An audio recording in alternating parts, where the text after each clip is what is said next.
आज भगवान ने यमुना के तट पर खड़े होकर बांसुरी बजाई है। भगवान पिता रात्रि शरदोत्फुल्य मल्लिका वीक्षरन्तुं मनश्चक्रे योग मायामुपाश्रितः।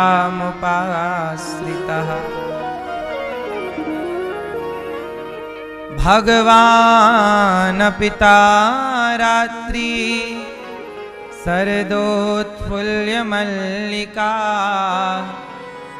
वीक्षरन्तुं मनश्चक्रे योग मायामुपाश्रितः।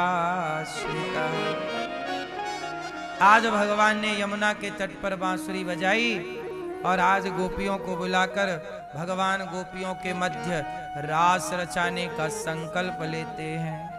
निशम्य गीतम तदनंग वर्धनम ब्रजश्रियः कृष्ण गृहीत मानसा आजग्मुरन्योन्यमलक्षितोद्यमा सयत्र कांतो जवलोल कुंडला। आज भगवान ने गीत गाया, गोपियों को बुलाया, आओ आओ, क्लीम बीज मंत्र छोड़ा। गोपियां काम कर रही थीं, भगवान बांसुरी बजा रहे हैं और शाम का टाइम है, गोपियां काम कर रही हैं। कोई गाय दो रही है, कोई झाड़ू लगा रही है, कोई पोंछा लगा रही, कोई बच्चे को दूध पिला रही है, कोई भोजन पका रही है, कोई काम पति की सेवा कर रही है। हर सखी अलग अलग काम कर रही थी और तभी सबके कानों में बांसुरी सुनाई पड़ी। वो बांसुरी भी ऐसी मानो कृष्ण बुला रहे हैं। राधा, ललिता, विशाखा, चंपकलता, सुदेवी, सारी सखियों को भगवान ने बुलाया। गोपियां अपने सारे काम को स्थगित करती हैं, छोड़ती हैं और बुला रहे हैं कृष्ण तो दौड़ जाती हैं। कृष्ण बुला रहे हैं, काम को छोड़ दिया। क्यों? भगवान बुला रहे हैं। काम जरूरी है। कितना कितना जरूरी है काम? क्या कोई भी काम भगवान से अधिक जरूरी है? काम जरूरी है, ये बात सही है।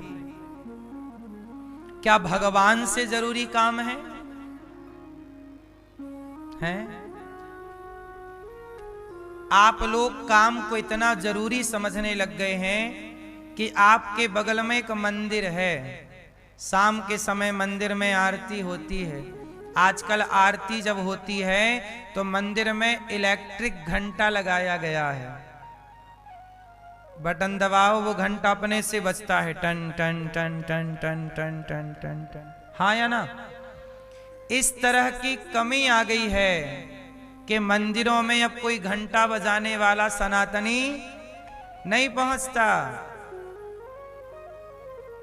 यदि मंदिरों में घंटा बजाने वाले लोग समय से पहुंच के अपनी घंटी बजाने की जिम्मेदारी निभाते तो इलेक्ट्रिक घंटा लगाने की क्या जरूरत थी? बोलो हाँ कि ना? हिंदुओं, सनातनियों, मुसलमान आज भी 5 बार अपनी नमाज करते हैं। छोटे छोटे बच्चे भी उनके नमाज करते हैं, लेकिन आपने मंदिर जाना भी छोड़ दिया।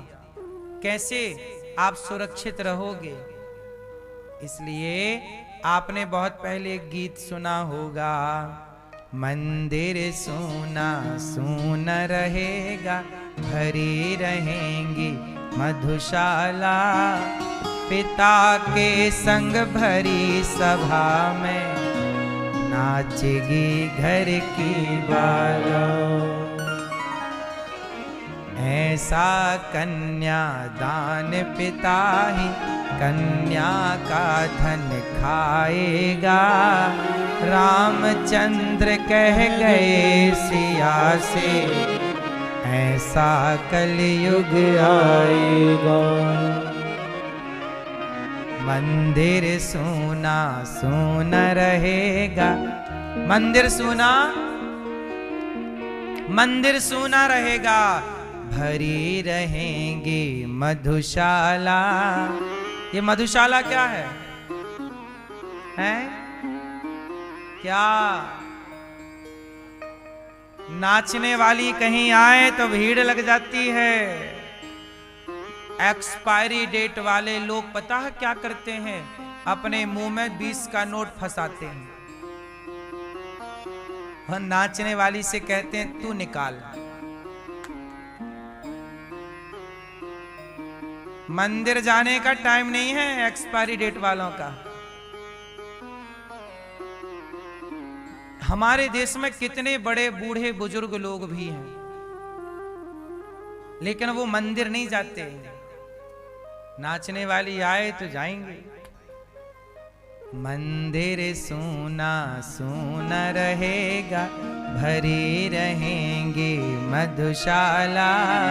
पिता के संग भरी सभा में नाचेगी घर की बाला।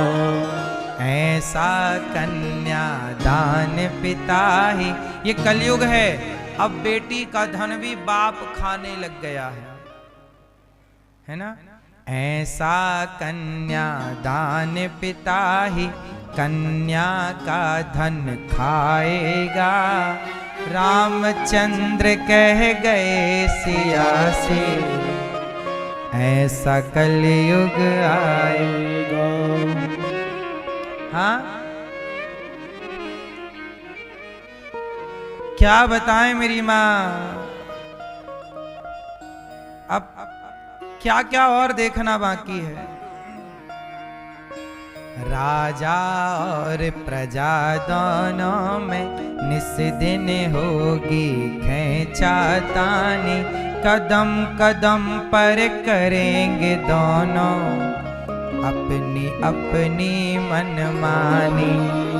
जिसके हाथ में लाठी होगी भैंस वही ले जाएगा। रामचंद्र कह गए सिया से, ऐसा कलयुग आएगा।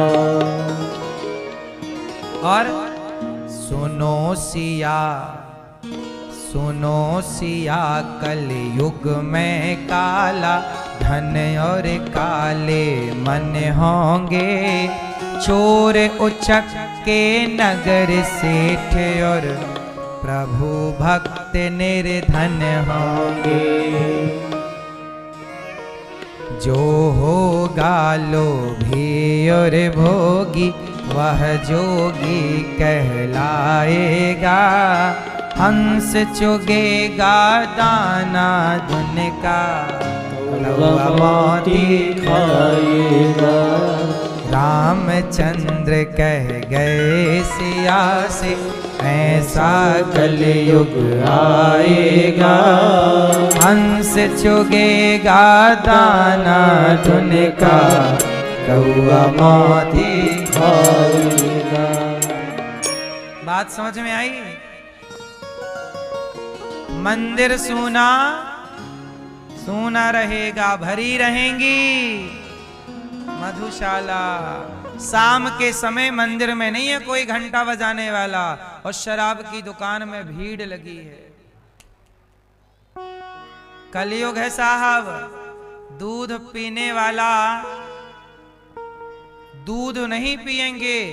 डॉक्टर दूध पीने के भी नुकसान बताने लगे हैं। कलयुग के डॉक्टर, कलयुग के डॉक्टर दूध पीने के भी नुकसान बताने लगे हैं।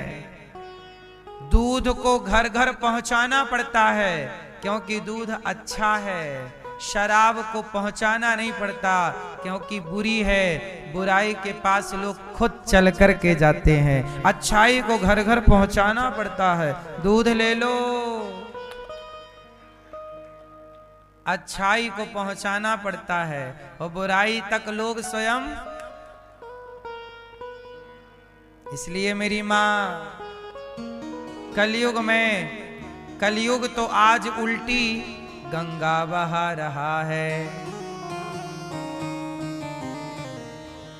कलयुग तो आज उल्टी गंगा बहा रहा है। माता पिता को बेटा ठोकर लगा रहा है। भारत की प्यारी बहना तुम सावधान रहना, पापी भी हाथों अपने राखी बंधा रहा है। पापी भी हाथों अपने राखी बंधा रहा है। कलयुग तो आज उल्टी गंगा बहा रहा है। कलयुग है, सब उल्टा है, यहाँ सीधा नहीं है कुछ।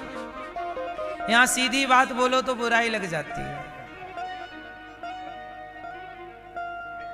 और टेढ़ी बात अर्थात गलत बात लोग सही मानते। हम समझाएं सही बात कि बेटा मन लगा के पढ़ो, शराब ना पियो, अच्छे से रहो, कमाओ, माँ बाप की सेवा करो, तो लोग हम लोगों को ढोंगी पाखंडी कहने लग जाते। अरे आप तो पाखंडी हैं। सही बात करो तो पाखंडी। और जो बॉलीवुड खुलेआम कोई भी ऐसी मूवी बताओ, एक दो मूवी छोड़ के, जिस मूवी में सिगरेट पीने का सीन ना हो। क्यों मैया? जब पिक्चर बनती है तो सिगरेट पीने का सीन होता है कि नहीं? हीरो क्या पी रहा है? दारू पीने का सीन है कि नहीं? इसका मतलब है पिक्चर क्यों बनाई जाती है? शराब और गुटखे का, सिगरेट का प्रचार करने के लिए बनाई जाती है। हर मूवी में प्रचार किसका है? नहीं बोला जा रहा है। आपके बच्चे सिगरेट पीने लग गए।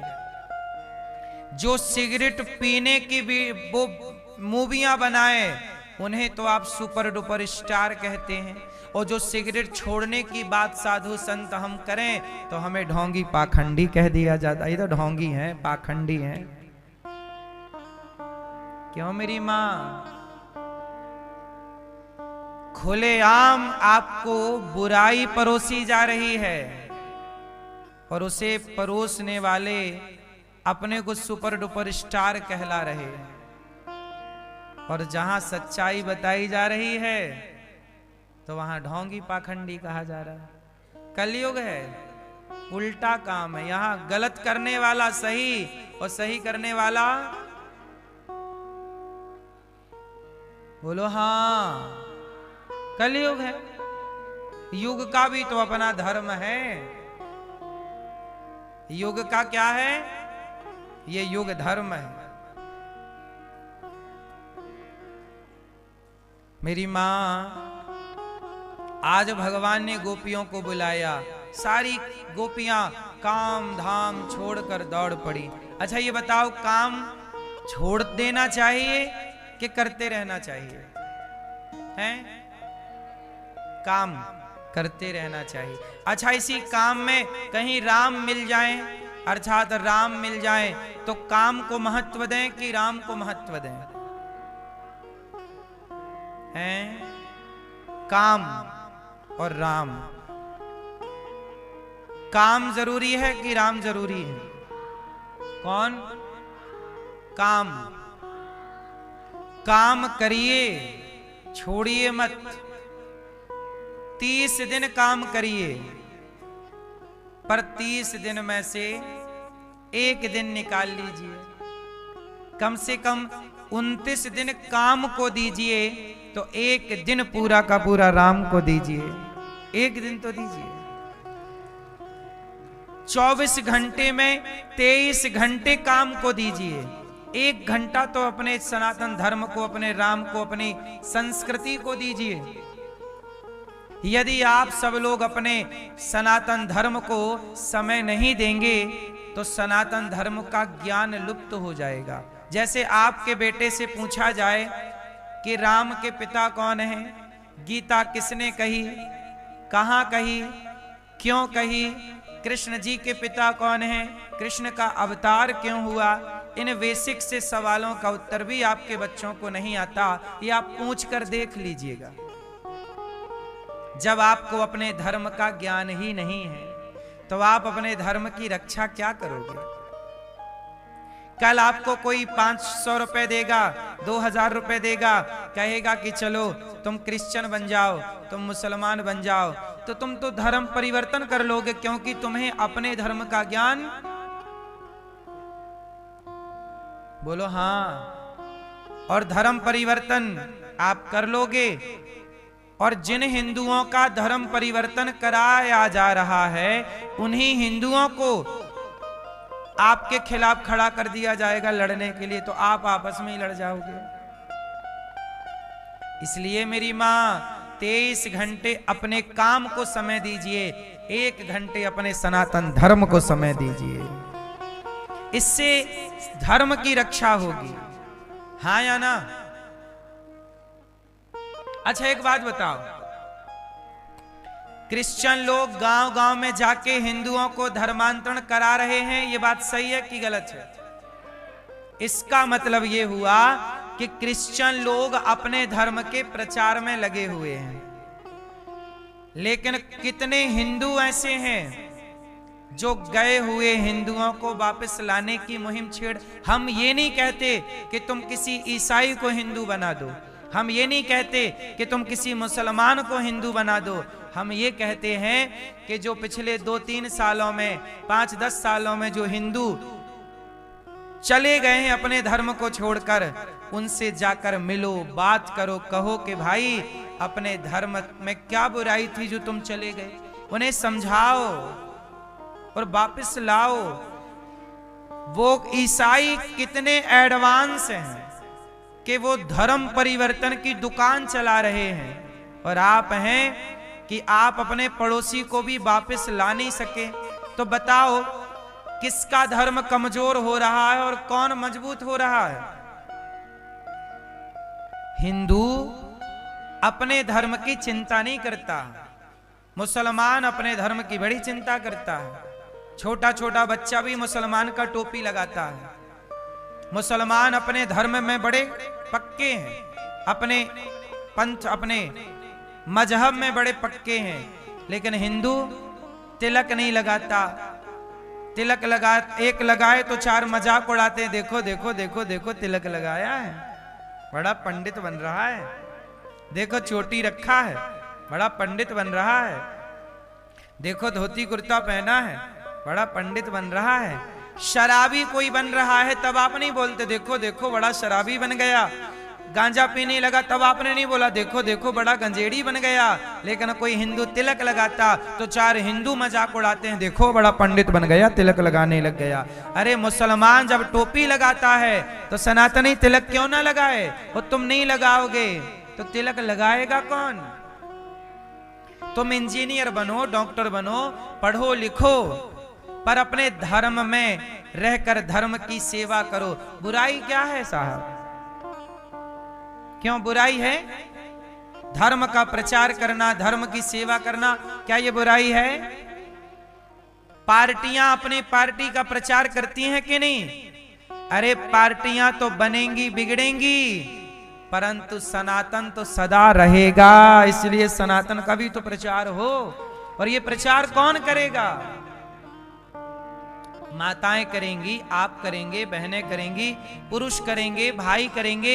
जितने बूढ़े लोग हैं भारत में, आप मंदिर तक जाना छोड़ दिए साहब, घंटा इलेक्ट्रिक चल रहा है। ये बूढ़े लोग क्या कर रहे हैं? ताश खेल रहे हैं। एक मंदिर में बैठे जुआ खेल रहे हैं। क्यों खेल रहे हो? जिम्मेदारी बच्चों ने नहीं छोड़ी, जिम्मेदारी बड़े बुजुर्गों ने छोड़ दी। जब बड़े बुजुर्ग ही जुआ खेलेंगे तो उन्हें देखकर छोटा बच्चा भी जुआ ही खेलेगा। बड़े बुजुर्ग गाली देंगे तो छोटा बच्चा भी गाली सीखेगा। बड़े बुजुर्ग गलत रास्ते पर चलेंगे, छोटा बच्चा भी गलत रास्ते पर। इसलिए बड़े बुजुर्ग जितने सही रास्ते पर चलेंगे, राष्ट्र देश उतना जल्दी सही रास्ते पर चल पड़ेगा। जिम्मेदारी बड़ों की है। बड़े जिस रास्ते पर चलते हैं, छोटे अपने आप उस रास्ते पर चल पड़ते हैं। ये बात सही है कि गलत है? हाँ मैया, धर्म को मत भूलिएगा, धर्म को याद रखिएगा। आज भगवान ने बांसुरी बजाई, सब गोपियां आई। गोपियों को भगवान ने कहा, स्वागतम वो महाभागा, प्रियम किम करवाणि वह, ब्रजस्या नामयम कच्चिद ब्रूतागमन कारणम। आओ आओ, भगवान ने सारी गोपियों का स्वागत, सारी गोपियां आ गई, आओ आओ, भगवान ने बुलाया है, सारी गोपियां आई हैं। स्वागतम वो महाभागा, स्वागत है आपका। ये बताओ क्या करूं मैं आपके लिए कि आपको अच्छा लगे। गोपियों से भगवान ने कहा कि आपके लिए मैं क्या करूं। गोपियां बोली, प्रभु आपने बुलाया, हम चली आई, अब आप बताओ कि हम क्या सेवा करें। भगवान बोले, देखो इतनी रात को आई हो, लेट हो गई हो, घर चली जाओ, वापस जाओ, आपके पति बुला रहे होंगे, पुत्र आपका याद कर रहा हो, जाओ वापस। पहले भगवान गोपियों को बुलाते हैं और जब आती हैं तो क्या कहते हैं, वापस जाओ जाओ जाओ। क्यों? मानो भगवान गोपियों की परीक्षा ले रहे हैं कि देखूं तो कि मेरे पास आ तो गई हैं, पर क्या संसार की इच्छाएं इनके भीतर हैं कि पूर्ण रूप से मेरी होकर के होना चाहती हैं।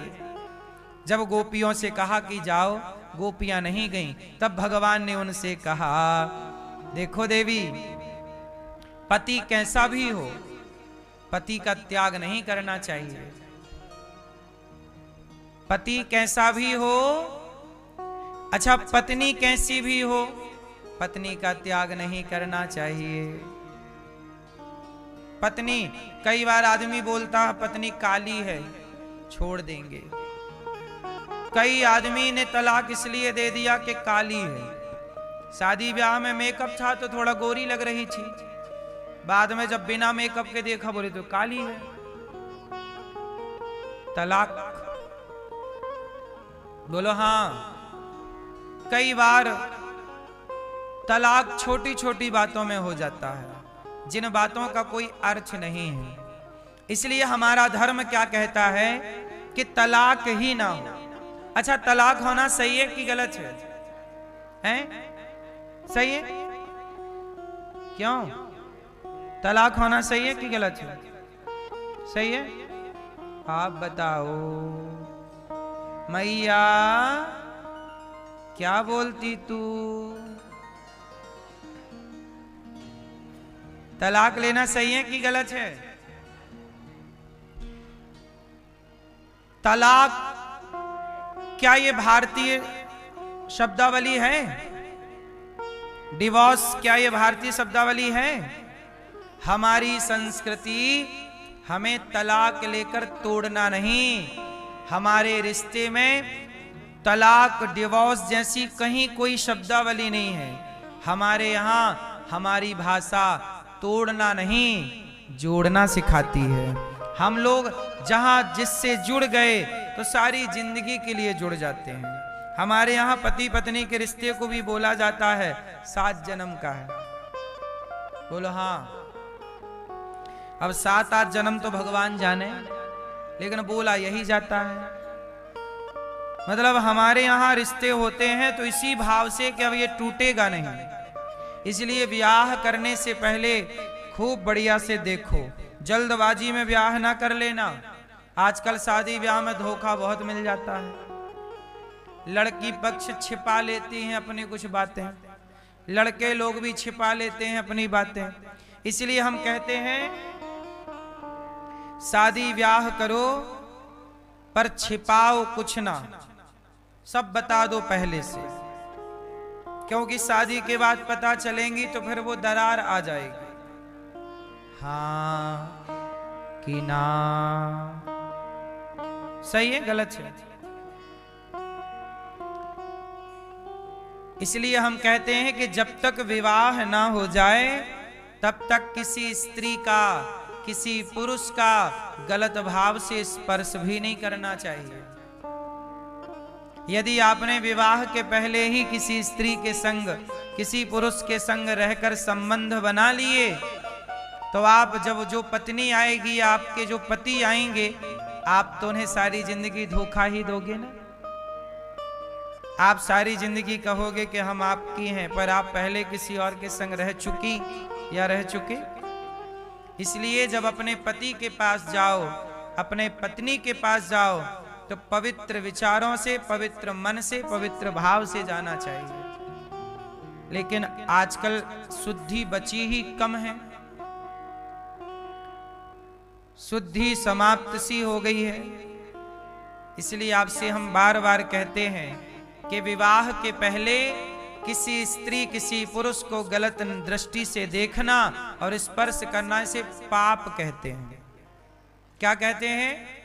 अब देखना जरा, शादी के पहले किसी लड़की, किसी लड़के के संग संबंध में रहना सही है कि गलत है? जोर से। इसे धर्म गलत मानता है, परंतु इसे संविधान सही मानता है। संविधान कहता है कि आप लिव इन में रहना चाहें तो रह सकते हैं। बोलो हाँ मैया।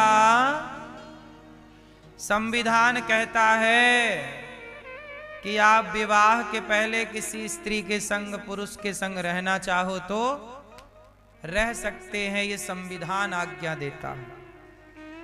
लेकिन धर्म आज्ञा, इसलिए धर्म लोगों को चुभने लगा है। धर्म लोगों को क्यों? क्योंकि लोग धर्म के बारे में सोचते कहां हैं। उन्हें तो वर्तमान के सुख से मतलब है। आज की इस गलती से